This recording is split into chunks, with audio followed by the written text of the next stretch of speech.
day nagpa-cash in nga way cash ni resultas iyang pagkapusas agoy. Report sa pulis si Eric Amaro. XFM Police Report. Police Report. Pero pangalig mga kigalaan, nagtuo ng ining usa ka 41 anyos nga laki nga makapaldo siya human ni nagkapa-cash in unta og 8,500 pesos nga away kwarta-kwarta ta ni siya pero way swerte ang suspect kay ngitaw man di sa kapulisan no kini nga Labaw pa man na dito sa politiko ka mangingilan.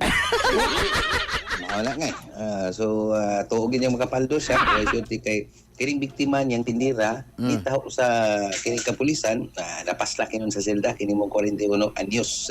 Ang dinakpan ilan nga si a certain Jonathan ulitaw taga barangay Kiso syudad sa Mandawi apan dili siya namiktimas may area sa Station 1 parehan police station gidakop ang suspect and reklamo ning 20 anyos nga tindira nga si a certain Croatia kay matod ba nga human og kining cash in kaning sold na siyang account sa GCash ang kining 8,005 ang suspitsado daghang kipasangil og nikalit og sipat sumoto nga nagpatabang sa police station 1 kining mong tindera nya atos follow-up operation nadakpan ni katropang nga Eric mga kingilan ang kini pong nangilad no sumoto nga gipusasan og ipasla karon sa selda sa police station 1 so kaso nga qualified theft ang gihikay na batok sa suspect kinsa pakyas sa pag himo unta di siya kini nga pinagbabawal na teknik pero First time pa na niya ngay.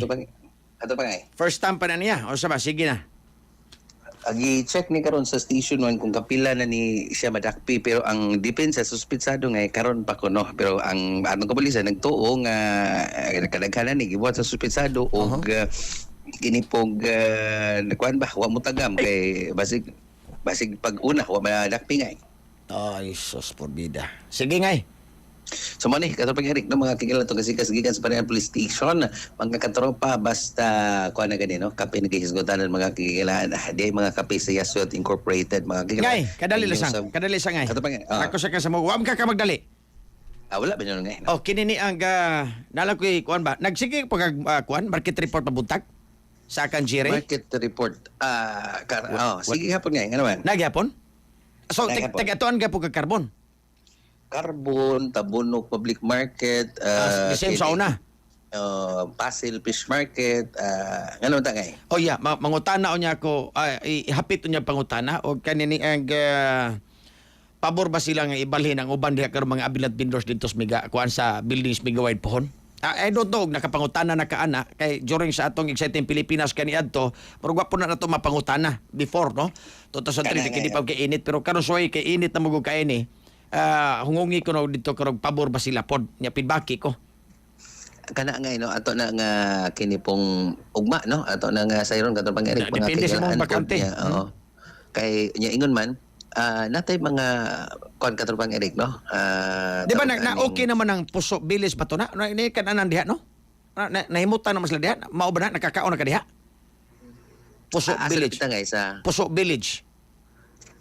ang Puso Village ngay kanang sa una kuan magina kanang gilalisan magina nga area pero once kuan na lahi na ang mayor niya nagkasabot na ang kinibang kuan pod nagilugay nga party sumuto nga kuan na diha nag-operational na diha Yeah, but na plastar na sila ngay ang mga tinda mga tindira I mean naninda ba mga vendors plastada na.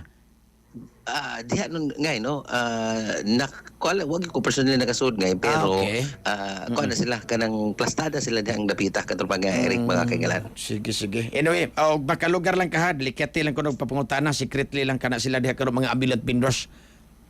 So kana katong Eric no ato nag sayron kay dihang dapita porti yung inita nya sa di pa kay na pod ka daghan ng mga tao gyud unlike sa usual gyud nila nga mga areas nga di ana da mga tao ngadto na mamalit sa ilang mga tindah katong Eric mga kaigalan. So mali tong kasikas gay no og sa gapon na basta kape nisgutan di kape nga atong endorser nyo kape nga humod lami sustansyado kape nga ginamas sa Yasot Incorporated Sato Plus Coffee Mix.